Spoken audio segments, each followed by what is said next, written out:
Hi everybody, I'm Laurie Cadden, and we are here at the Physicians Health Alliance with Dr. Mark Molnar, who is a gynecologist, and we're going to talk to you, as we said at the end of the program last month, we were talking about pregnancy, right up your alley, Mark, right? So we are here because we are doing, this is our last end of 2 years, which I think goes by so quickly, of the Lackawanna County Medical Society's Public Health Education Series. Again, this is our 24th one we've been doing, 12, and we're on for another year. How about that, Mark? What a great service to the community. Absolutely. And as we told you when we met, we like to give as much information to the public about everything. Now, pregnancy may not be what you're thinking about. You may be a 56-year-old woman like me who is like, okay, no. And I was saying I was just in the ladies' room looking at all the cups and all the things we had to do all those years ago. But you remember it as a wonderful time in your life. Wonderful time. And people my age are grandparents, and I'm not, thank God, but all those other things. So there's always a need to understand a little bit more about what goes into pregnancy, how the body works, what these signs, the symptoms, all that fun stuff we're going to talk about. And who better to tell us than you, Mark? So, did you go to Jefferson? Tell us a little bit about you. I went to the Philadelphia College of Osteopathic Medicine. Oh, great. And as a young man, I really didn't know a whole lot about what happened in these offices and these visits. And the more I learned about women's health care and childbirth, I realized what a wonderful experience it is and what a happy day it is for a lot of people. And so I evolved through my education, and I realized that this is what I wanted to do. I started my residency training at a community hospital in the Philadelphia area called Crozier-Chester Medical Center, and then I finished up at the Thomas Jefferson University in their obstetrics and gynecology department. Great experience, and as soon as I was done with residency, I joined the staff at Moses Taylor Hospital. I've been there for a little over 10 years now, and I have to say 10 years delivering probably 2,500 babies. Every day I see something new, I see something different. It's a great experience, and I have to say I really think that this is the best job in the world, because for most patients, most people, childbirth they remember as the happiest day of their life, and I get to be there and experience it with them day after day after day. So it's really just a great job. And we talked about you coming back to this area because your wife is from Nicholson. We have Lisa going, rah, rah, Nicholson. Yeah. And here you are, 10 years already? 10 years. But tell me, too, because we talked, I said, but my first son was born at Thomas Jefferson, which is why I thought you went to Jeff, so I apologize. That's quite all right. We jumped into something else at that point. But what about that hospital and the obstetrics and gynecological area? That is an unbelievable hospital for all that, isn't it? What a great place to do your training. It's a really great place to see all the different things that can happen. As a resident, you really have 4 years to pretty much learn everything that can come through the door. At Moses Taylor Hospital, we don't have the luxury of having a high-risk pregnancy specialist on call all the time. We don't have the luxury of having a fertility specialist. So you got 4 years to kind of see and do as much as you can. So again, at 2 o'clock in the morning at Moses Taylor, there's not that backup. So you've got to be prepared to make those decisions. So I really think that Thomas Jefferson gave me 4 years to prepare to see pretty much anything that walks through the door. So, and the fact that here you are now working for CHS, which is great. And by the way, these series are funded in part by CHS. We have to make sure I say that. Sure. But it's a wonderful way because you've got great training, great education. Absolutely. Here you are in our neck of the woods. So tell everybody, Mark, when a woman, do you have many women? I know I did for my second child because I wanted to kind of know where I was, age-wise. I was 32, and I had a baby 4 years earlier.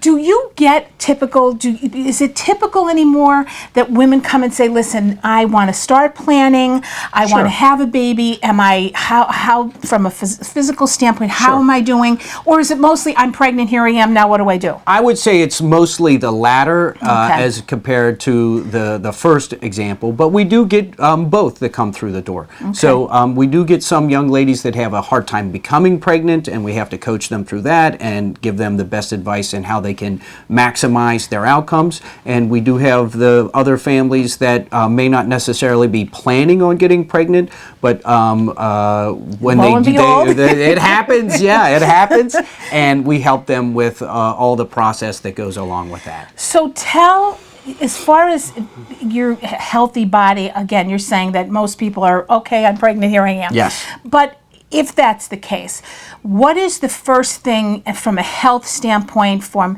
being able to carry the baby into understanding? If a woman said to you, doctor, what is the best way I can take care of myself now that I'm with child? What is the best way? So they've already become pregnant. So, some of the things are just some of the general health things that you would think about in a person who's not pregnant. Living a healthy lifestyle, eating healthy foods, exercising. These are all things that help improve pregnancy outcomes. And just like if somebody's not pregnant, they help improve circulation to vital organs. They're going to help you have a healthy pregnancy outcome as well. And I know that runners, like people who just say spinners and runners and people who are physically active, you encourage that type, right, for the most part, if you're physically able to do it, to continue that? We do. Now, you have to be smart about things. Anything is best in moderation. So if you are not somebody that spins for an hour class, when you get 12 weeks pregnant is not the time to start doing that. If you're not somebody that lifts weights, pregnancy is not the time to do that.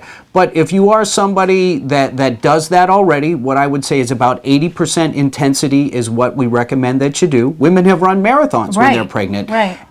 We know that exercise in pregnancy improves pregnancy outcomes. It lowers your rate of high blood pressure problems with pregnancy. It lowers your rates of diabetes in pregnancy. It actually lowers the rate of cesarean section when you have a healthy lifestyle and an exercise program.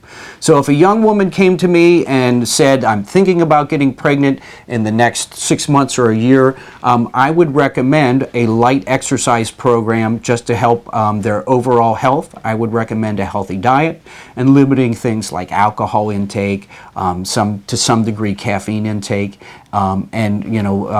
another important thing that a young family needs to do is to start taking vitamins even before they get pregnant. Folic acid is an essential vitamin that a woman needs in her diet even before she gets pregnant. There are some studies that recommend even 6 months before achieving pregnancy that it reduces the risk of problems like spina bifida or other problems in the neural tube. American College of OBGYN recommends 800 micrograms a day, and you can get that pretty much in most women's one-a-day vitamin. They don't have to say specifically prenatal, or they don't have to be prescription prenatal, but like I said, 800 micrograms, if you get that in any over-the-counter one a day for the most part. Some women, when they're early in pregnancy, have a difficult time swallowing pills. So 2 of the chewy gummy vitamins, the kid vitamins, usually have 2 of those, usually make up the difference there. I'm one of those people, but even to current day, I can't stand it. But so really then, a prenatal vitamin, which is so crucial, and way back when I was having my boys, it was so crucial to the health of yourself and the child. So is there really anything, I know folic acid is in there, but if that's the case, couldn't you continue to take them? I mean, aren't the stuff... You could. Yeah. In a non-pregnant woman, it's recommended for 400 micrograms a day. In a pregnant woman, it's 800 micrograms so it's a double day. That. Would that hurt you, though, to take it? No, Not at all. Not at all. Okay. The other component that you see in a prenatal vitamin that you wouldn't see in a general women's one-a-day vitamin is DHA. Something it's omega-3 fatty acids, fish oils. Okay. So what they have found is from about 20 weeks to about 3 years of age is the most critical time for brain development and vision development. And by supplementing DHA and omega-3 fatty acids from 20 weeks of pregnancy until 3 years of age after the baby's born and their vitamins or formula, it really helps with brain development. So again, you don't necessarily have to take that before you come in to see us, but once you become pregnant, that's kind of the difference between the over-the-counter and the prescriptions. And truth be told, many over-the-counter prenatal vitamins and many over-the-counter one-a-day vitamins have that DHA in it as well. All right. So when someone realizes and they say, "Hey, I think I'm pregnant," I know the blood work, the blood test is you have to have that no matter what. Well, you don't have to have that per se. A urine that determines it. Yeah, a urine blood test or a urine pregnancy test detects about a level of 50 units of beta HCG. Beta-HCG is the pregnancy hormone. When your blood level is about 50 is when a urine pregnancy test will turn positive. Okay. So again, you don't have to call the minute the day your period is missed. You don't have to call for a blood test right away. If you've not had any history of miscarriages or tubal pregnancies or other complications, you may not have to rush in right away. You could just let Mother Nature do her thing for a little while, and after a week or two do the urine pregnancy test. And if that indeed is positive, then you call in and we'll have you come into the office and we'll ask you a number of questions, and depending on your risk factors and other pregnancy outcomes, that would determine, do you need early blood work or do you need an early ultrasound to help us make sure that things are developing the way we want them to. Now, I know that obviously one of the first signs is a missed period. Sure.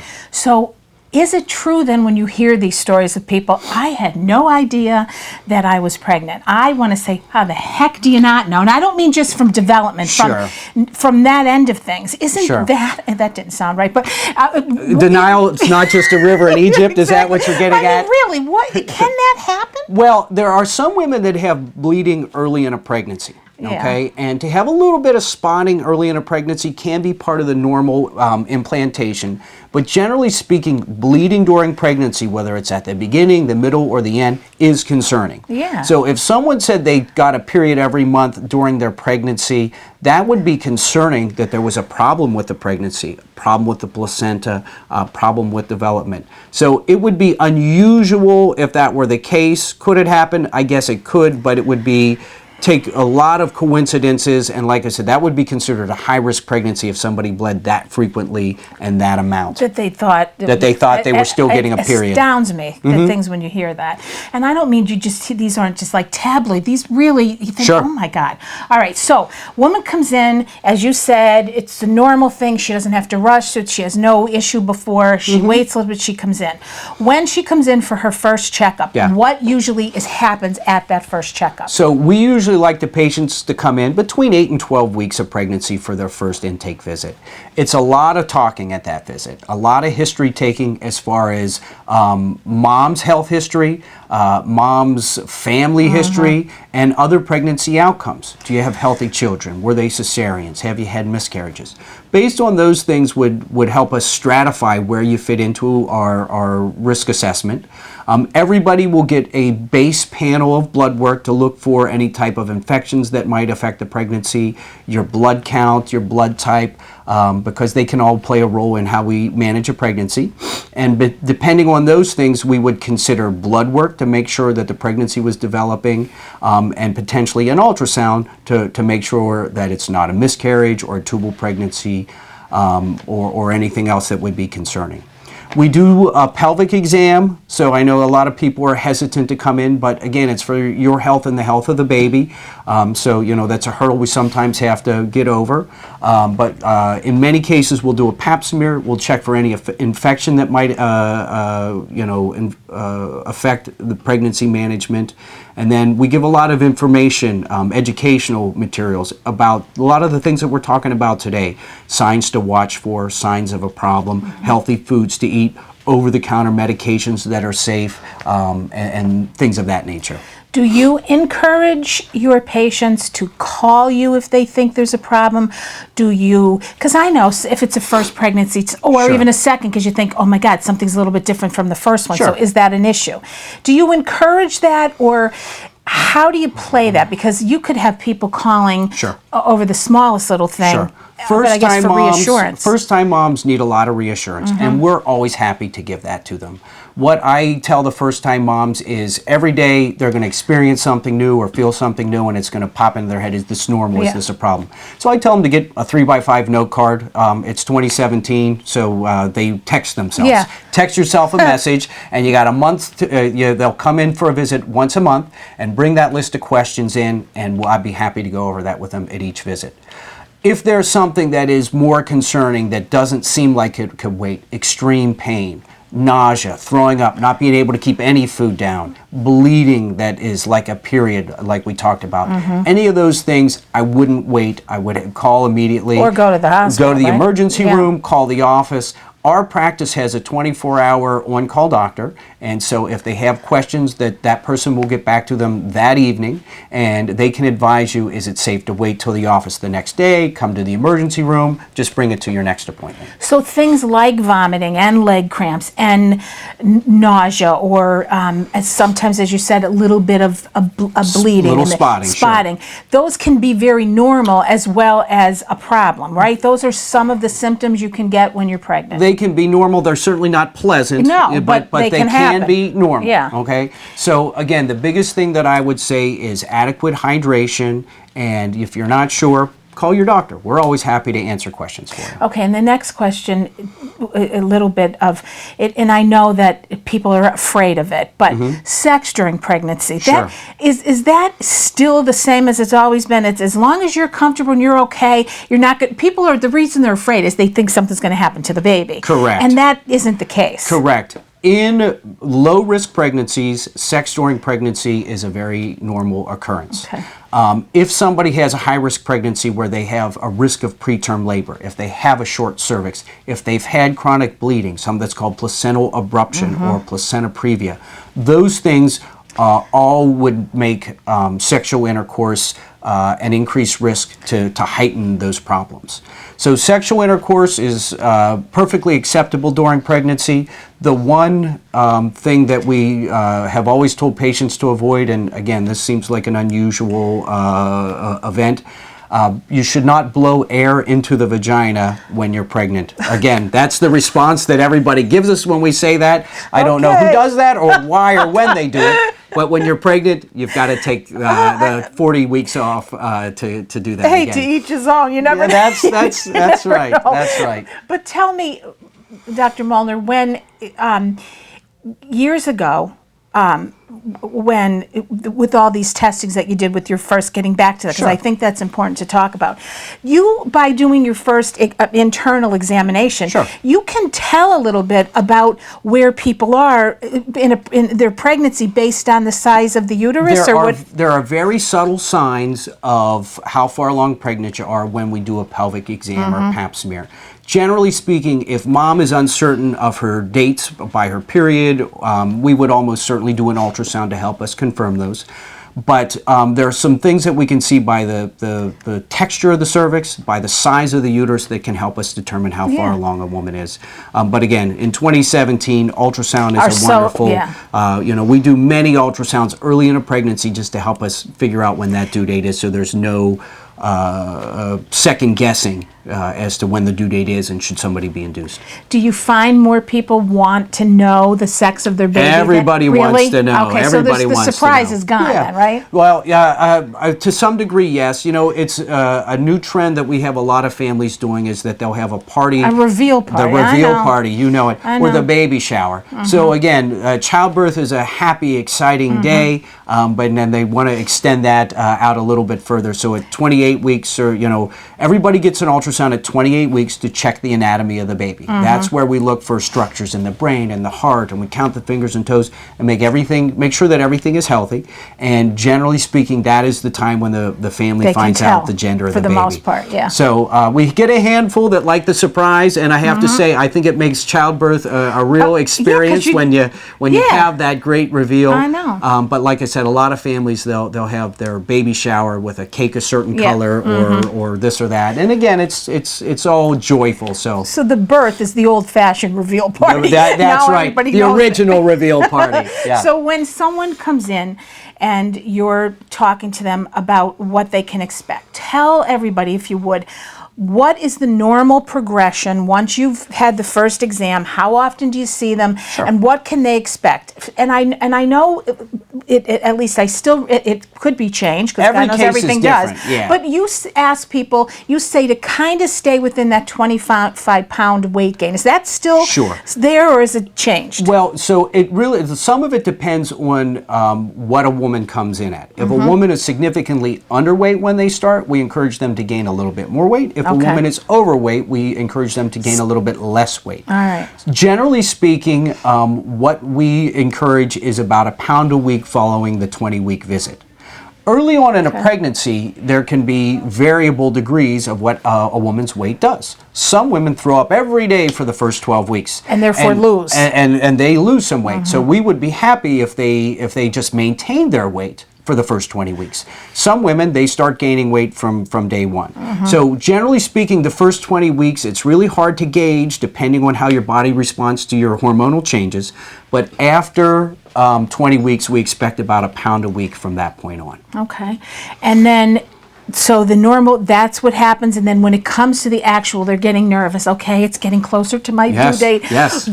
Can I expect that I'm going to be able to have a vaginal delivery? What if I don't? What determines, I know issues before, like you're saying, I'm sorry, placenta previa stuff, or a breech Correct. position. Correct. Those things you may know in advance. But if you're going through with normal progression of pregnancy, and now it's time, and they're scared. Yes. What would you say to someone like that? So again, As is everybody. what I will say is pregnancy is a physiologic condition. It's not a disease state or anything like that. It's what a woman's body is designed to do. And so we do our best to let Mother Nature has perfected this. We are just there for the complications. So, people get nervous and they want to be induced or they want us to push them. We actually discourage that. We want them to go into labor on their own. If a woman goes to labor on her own, her risk of cesarean section is at its lowest, as opposed to us inducing her. So again, unless there is a medical condition, placenta previa or breech or other issues, we generally just allow labor to ensue on its own. If a woman does get about a week past her due date, that's when we kind of get into this risk stratification of she's too far past, the fluid is low, potentially the baby made the meconium bowel movement. Babies don't grow a whole lot after the due date. Yeah, once they hit the due date, they don't gain that much weight. So the weight is what the weight is. So it's just the other things that could happen while they're in there. It's the other things. So, low fluid or the baby gets tangled in the cord. So things like that make us weigh this balancing act. Generally speaking, about a week past the due date is when we say, all right, it's time to deliver.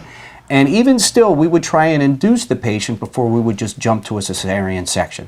Again, there are certain weights. If the baby's going to be 10 pounds or if mom has diabetes, those things might alter our mindset with the induction plan.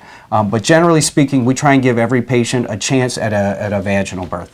And I think, too, the other thing that I didn't talk about, which I think is important, I know I'm using me because it's the only reference I can talk about.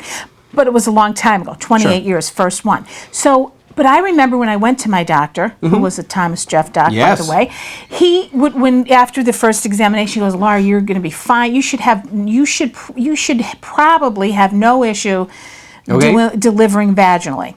And I said, why? And he said, well, you got a good hip span. I go, really? Is that an insult? Sure. But No, anyway, no, I was kidding. But he was teasing, and I made a joke of it. But the point is, I couldn't. Yes. So is that sort of determined too? Because then you look at these tiny women who they pop them right out, and you think, what the heck? Well, what I will say is 28 years ago, there was something that we called clinical pelvimetry, where it was a combination of pelvic exam and assessing not just the diameter of the hips, but there's different shapes to it, and giving us an idea of the likelihood of a vaginal delivery or a cesarean section.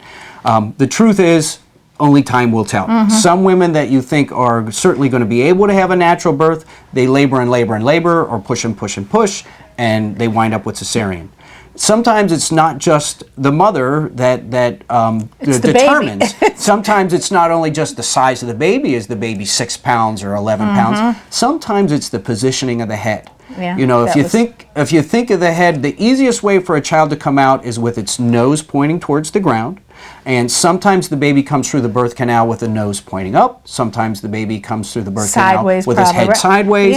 So, a woman who you would think would be a good candidate for this, sometimes it's not just the mom, but that little person inside, its position, it's the way it's torqued. Sometimes that can foil the plans. Okay.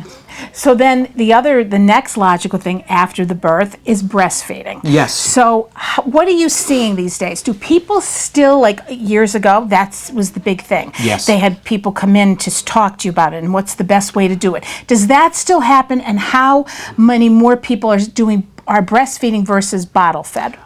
We at Moses Taylor push very strongly to try and have a high percentage of our moms not just breastfeeding, but exclusively breastfeed, not to give the baby formula at all.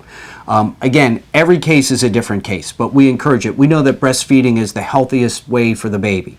With that being said, the best thing to do is education. Even as early as while you are still pregnant, Moses Taylor offers childbirth and breastfeeding classes, so you can become more aware with some of the changes that your breasts and your body are going to make, some of the different techniques that you will use to position the baby and to hold the baby.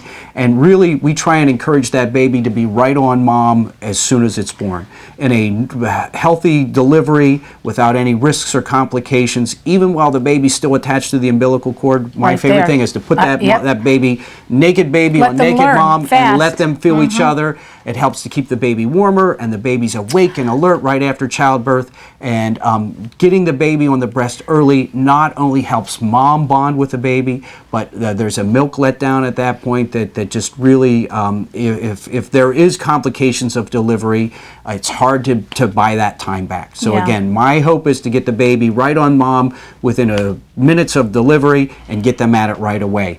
Again, education is the other thing. We have a great lactation department at Moses Taylor Hospital. They offer breastfeeding classes that I would recommend doing about 32 to 35 weeks. If you do it too early, you're going to forget. If you do it later than that, you may have the baby by the time the class, by the time you get your diploma. So you'll have to take the crash course at that point. So then everything's going smoothly. Baby's born. Baby begins to breastfeed. Mom goes through a couple days out of the hospital, and that so often postpartum depression and the issues and the I think the knowledge and the honesty of women who've experienced it now versus how taboo it used to be. Correct. What happens there, and how many women do you see who would most likely be a candidate, or is it just sort of, it just happens so randomly? It can happen to anybody, okay? But what I will say is if a mom has had a history of any type of depression or bipolar disorder or postpartum depression in another pregnancy, they are certainly at high risk for it to happen again. Again, you alluded to this. This is not anything to be embarrassed about. This is not anything to be ashamed about. There's the most important thing to do is to talk to somebody, your doctor, your family doctor, a psychiatrist. Okay, the worst thing to do is just to kind of ignore it and try and push it away. What I will say is there are two things that we really need to worry about. One is something that is really a normal process, something that we call the baby blues. Within 5 to 7 days after childbirth, your body goes through a major shift in hormones. Okay, so your estrogen level is sky high when you're pregnant, your placenta comes out, you're breastfeeding, and that shifts your hormones in a way that makes your estrogen levels go very low. You add into that fact that you're probably not sleeping very much. You're going through all these changes. A lot of moms have this sort of romantic idea of what it's going to be like to be a mommy, and then you go home and it's sleepless nights and dirty diapers, and you don't know what's normal and not normal, and you get a lot of stress. So in a week or so after delivery, your hormones drop, you go through these physical and emotional stressors. At that point in time, a lot of women experience what we call the baby blues. And it's just sort of this down feeling, you don't have the same amount of energy, and it is something that generally passes as your hormones rebound and as your routine and your experience with the baby become more comfortable with it. There is postpartum depression. Usually happens a little bit later. It happens about 4 to 6 weeks after delivery, and this is the serious one that moms need to be aware proactive about reporting. These are the cases where you don't feel like you're connected to the baby. You don't feel like the baby loves you. You don't feel like you love the baby. These are the ones that turn into these scary cases that you see on the news about moms hurting themselves or the babies. So again, nobody should ever feel ashamed if they feel that way. We're always available to help get mom and baby in a better place. And people are like, well, they'll take my baby away, or they'll think poorly of me. The best thing that you can do is to report this to your doctor so we can get you the help that you need. Yeah, and then one last question, because I think so many people talk about this, and they are always nervous when it happens, age and becoming pregnant at a certain age. I know so many women are waiting later now Correct. to have their It's first a different child. world that we Right. live in. So really, what is, and I know everyone's different, so I know you can't pinpoint it, but Sure. talk about a mother a little bit, about the mother 35 or older that's Sure. having a first-time pregnancy, So baby. 35 has traditionally been the age that has been defined as advanced maternal age. Okay. And the reason that age has been labeled as a high-risk age is because at the age of 35, the odds of Down syndrome or another genetic problem reaches a level of about 1 in 200.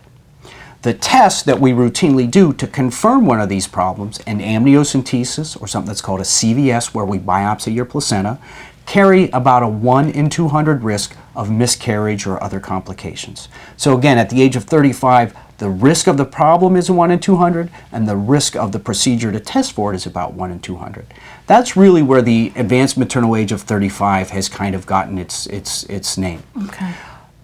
If you get pregnant at 35 and you don't have an infant that has one of these genetic disorders, you're not really that high risk, okay?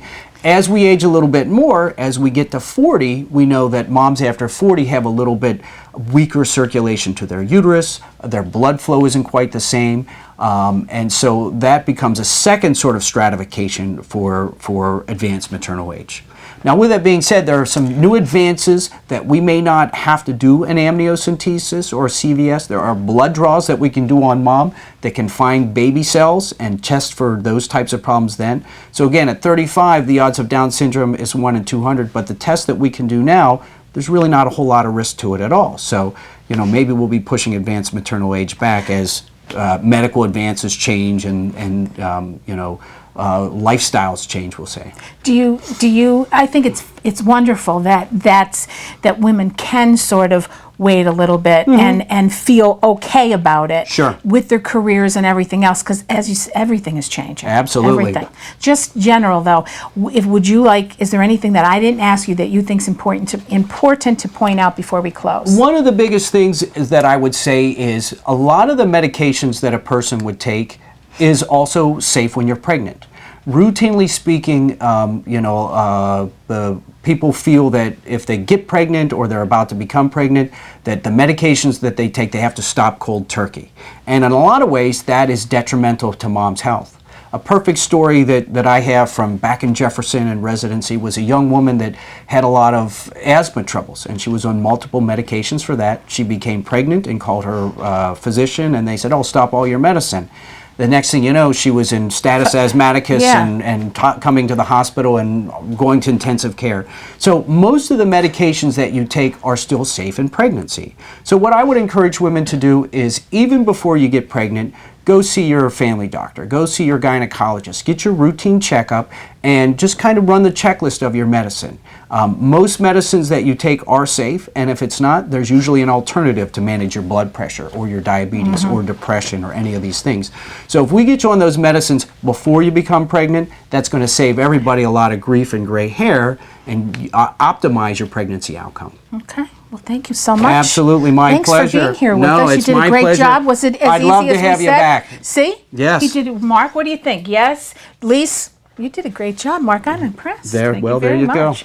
So again, this has been Dr. Mark Molnar, who is a physician with Physicians Health Alliance here, located on 407 North State Street. Am I correct? Correct. We have There we go. our main office is at Moses Taylor Hospital, right at Scranton, and we have satellites here in Old Forge and out and about. So, Yeah, so you if can you're find me pregnant, anywhere, right? If you're pregnant, you can find us. That's for sure. There you go. So everybody, thanks so much for watching. I'm Laurie Cadden, and this was our last edition of this year for the Lackawanna County Medical Society's Public Health Education Series.